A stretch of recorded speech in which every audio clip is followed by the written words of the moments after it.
Janis Joplin's name has become almost mythic. She was the wild-haired Texas transplant who rose out of an oil refinery town, sang with a voice that rattled the bones, joined that infamous 27 Club, and burned an indelible imprint into the collective consciousness of rock music. She was part grit, part heartbreak, and part euphoria, all wrapped in a raspy, bluesy voice that was as unforgettable as it was raw. Yet behind every iconic wail lay a real person. The Southern girl who never felt she fit in, the rebellious spirit who turned her back on 1950s domestic ideals, and the deeply emotional performer who poured her soul onto every stage.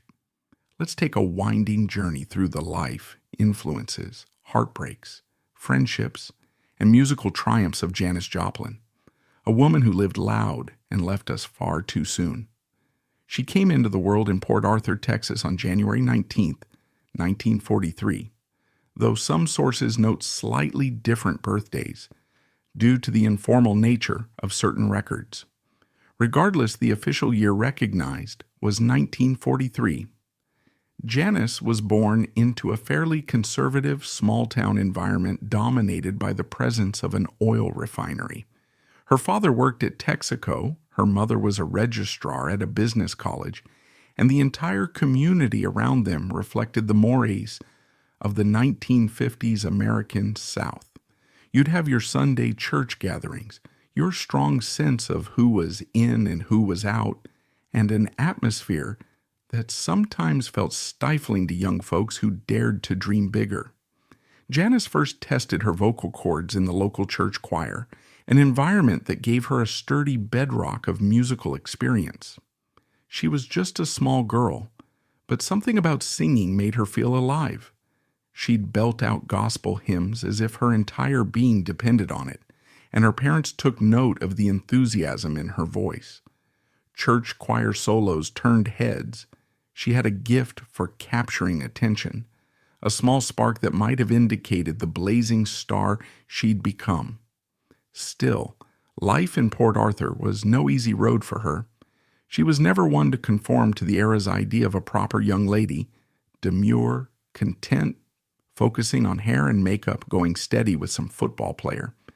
Instead, Janis was drawn to bohemian ideas, existential thoughts, and in a local culture that prized uniformity, she was considered odd.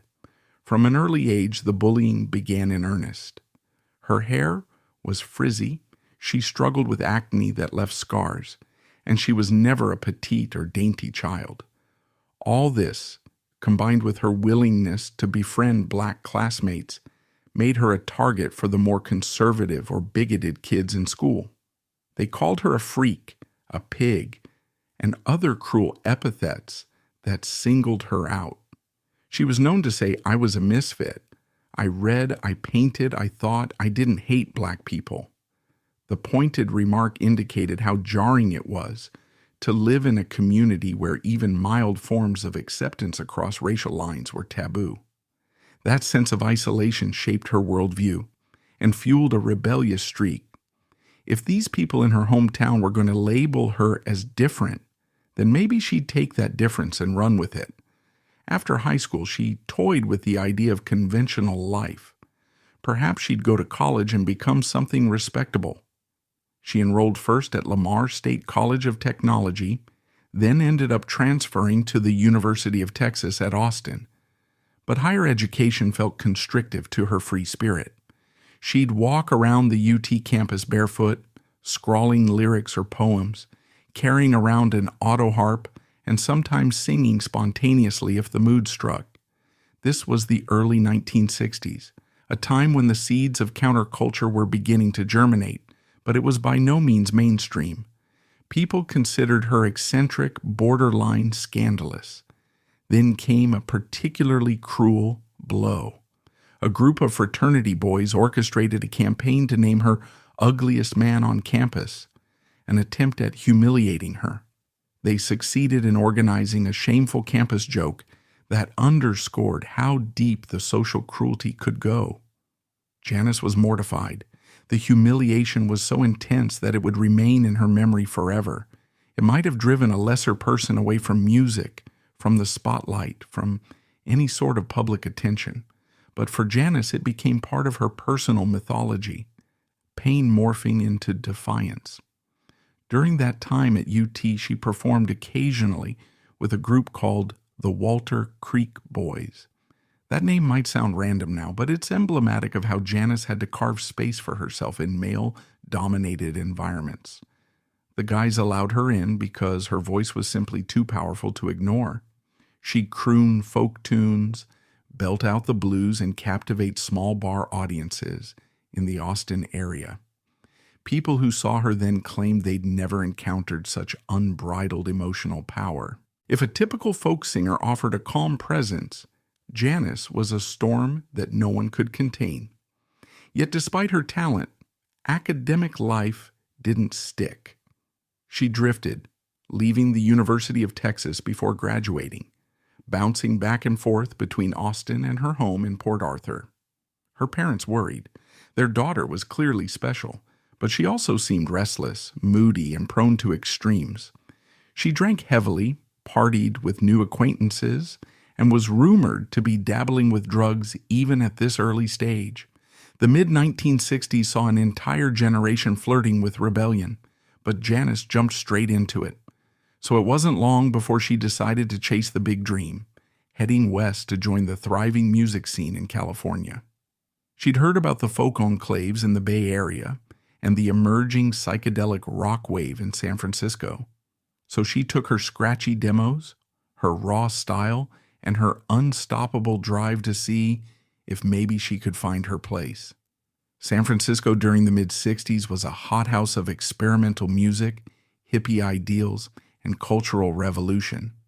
The Haight-Ashbury district was swirling with tie-dyed shirts, pot smoke, activism, flower power, free love, and jam sessions in Golden Gate Park. It was here that Janis felt she might finally meet souls as free as she was. But this new environment also exacerbated her worst tendencies, because the city had an underbelly of drug use and casual acceptance of speed, heroin, LSD, anything that could expand or numb the mind. Janis quickly made a name for herself around the clubs as the scruffy Texas girl who sang with the soul of a battered angel. People who encountered her recognized that raw talent. She joined jam sessions, forging connections with a variety of local players. Some of them didn't last. She had a quicksilver temperament, but eventually she found a home in a band that would become Big Brother and the Holding Company. During that era, she was introduced to speed, heroin, and of course her beloved Southern Comfort whiskey. She drank so much SoCo in public that the brand, appreciating the free publicity, decided to give her a fur coat as a token of thanks. One might say it was a bizarre moment, a whiskey company gifting a coat to a scruffy-haired female rocker. But it epitomized Janis's hold on the pop culture imagination. She was raw, she was rebellious, but she also had an undeniable star factor that mainstream brands recognized. In 1965, her drug use began to spiral in a dangerous way. She was underweight, practically skeletal, and her friends in San Francisco worried she might push herself too far. In a small act of tough love, they hosted a bus fare party to collect money for a ticket so Janis could go back to Texas, hoping to get clean and regain some stability. Her health was precarious, and they didn't want her to become just another casualty of the city's drug-laced scene. She returned to Port Arthur for a spell, attempted a calmer life, and even enrolled in classes again. She tried to quell her party habits, but the pull of music was too strong. The excitement of the stage, the fervor of a live audience, it all beckoned her back to California eventually. She couldn't settle for a conventional existence, not after tasting the freedom of that bohemian swirl. Back in San Francisco, Janis reconnected with Big Brother and the Holding Company, a psychedelic rock band that, ironically, needed an explosive frontwoman to push them from local acclaim into national fame. In 1967, they performed at the Monterey Pop Festival, one of the earliest massive rock festivals that foreshadowed the entire summer of love and the big festivals to come. Their set was riveting. Janis delivered a heart-stopping rendition of Ball and Chain that left the crowd thunderstruck. It was a defining moment. Critics and fans alike turned to each other wondering, who is that woman with the wailing soul of 1,000 heartbreaks? Soon, record labels came knocking. Big Brother and the holding company's subsequent album Cheap Thrills soared to the top of the charts, and tracks like Piece of My Heart became anthems of a generation. Janis's voice, ragged yet unbelievably emotive, soared above the guitar riffs, capturing that perfect blend of rock, blues, and sadness that signified the times. But with fame came deeper indulgences. Her drug use worsened. She found new reasons to drink, new ways to push herself. She was also navigating her personal life, which was never simple. According to Peggy Caserta, a close friend, sometimes girlfriend, Janis was openly bisexual, even though mainstream culture at the time still largely stigmatized non-heterosexual identities. In her close-knit SF music scene, Janis felt freer to express that side of herself, hooking up with both men and women. She also got engaged once, to a man named Peter DeBlanc. The engagement didn't last. He ended it, possibly spooked by her destructive lifestyle. Janis spoke of feeling some family pressure to settle down, but her heart was in the music. If she had to choose between playing the docile wife or standing on stage screaming the blues, the stage would win every time. On stage, Joplin's style was, ironically, more methodical than it looked. While her shrieks and howls seemed spontaneous, producer John Simon recalled that she actually rehearsed them, trying out various versions of her trademark screams until she found the one that fit the emotional tone of the song. In other words, she was a professional in an environment that championed free-spirited improvisation. She knew that to deliver a consistent performance night after night, she had to figure out exactly how to dose out her vocal grit. People think of her as that unfiltered, unplanned hippie goddess, but her artistry contained discipline, as do most truly great performers. By 1969, Janis had parted ways with Big Brother and the holding company, choosing to go solo with a new backing group. She wanted more control over her sound and style. She formed the Cosmic Blues Band, later the Full Tilt Boogie Band, and recorded new material that, while still steeped in rock and psychedelia, also brought in more R&B influences. This period saw her blossoming as a frontwoman, though the shift in band dynamics made the critics' reception somewhat mixed. Some fans missed the raw chaos of Big Brother. Janis pressed on regardless, determined to show she could hold her own as a solo star. While she was forging her new path, the biggest festival event in rock history was approaching: Woodstock, August 1969. Janis, being a hallmark of the times, was invited to perform. Her Woodstock set, however, felt off to her. She arrived after a day of partying, possibly intoxicated, and though the crowd roared at the sight of her, she wasn't satisfied with her vocal performance or the band's synergy. Documentary crews were capturing everything, but Janis ended up refusing to allow her set to appear in the final, now legendary Woodstock film. She simply didn't want the subpar performance immortalized. So, ironically, the most famous festival in the 60s counterculture had no official footage of Janis Joplin in its culminating film. Fans missed seeing her on the big screen, but that was her choice. She had standards, however ephemeral they may have seemed. Another story from 1969 underscores her unpredictable nature. While performing in Tampa, an unruly crowd started acting up. The police asked Janis if she could help calm them down, presumably by telling them to cool it. Instead, Janis, hating authority and the idea of policing her audience, cursed at the officers from the stage.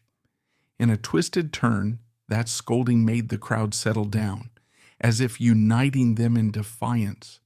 Furious at being publicly humiliated, the cops arrested her after the show on charges like vulgar and indecent language. But in court, the judge dropped everything, affirming that Janis had been merely exercising her freedom of speech.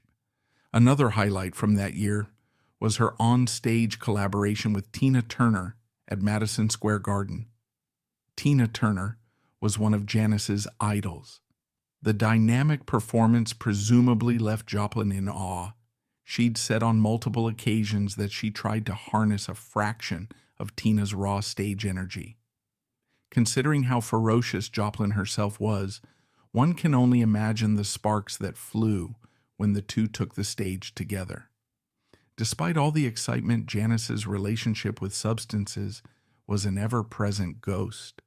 She tried again and again to keep it in check, but her compulsion for heroin remained. Close friends saw the cycle. She'd vow to quit, get clean for a while, then relapse.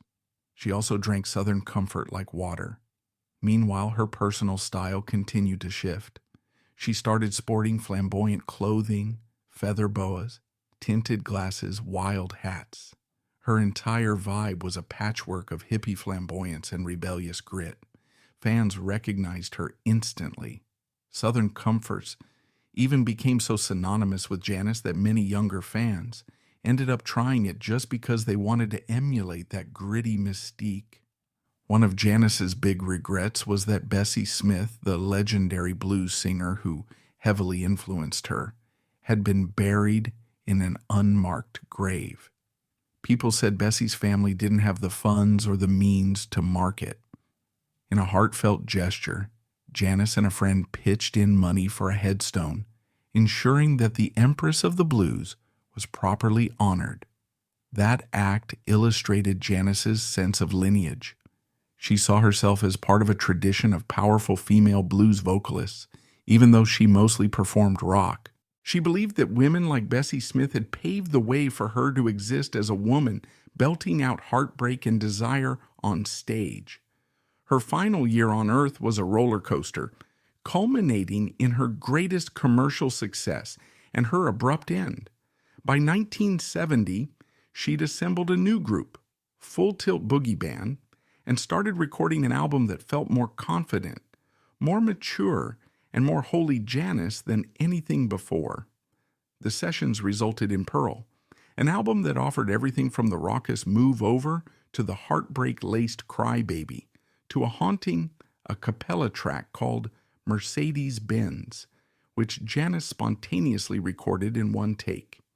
She joked about how she wanted a Mercedes as a symbol of affluence in a world dominated by consumerism, turning it into a sardonic reflection on materialism. The album's highlight turned out to be Me and Bobby McGee, a cover of Chris Christopherson's composition that soared with raw yearning. The track was set to be a single, though Janis herself would never see its release.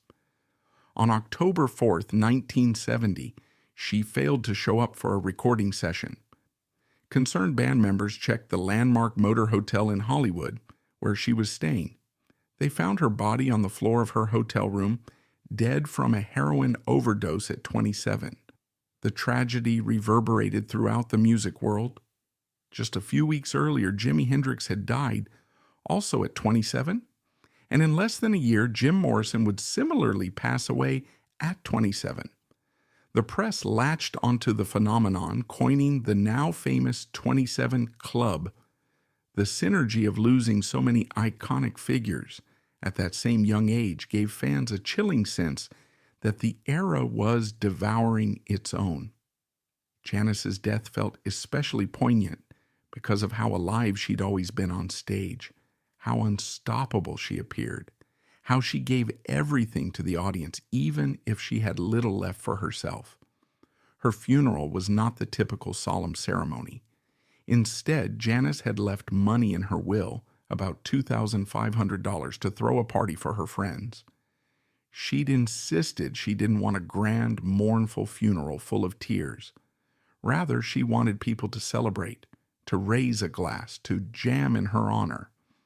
So in a final flamboyant flourish, those who loved her gathered in October 1970 to toast her life, playing her records loud, passing around bottles, and telling stories of the woman who never let a policeman order her around.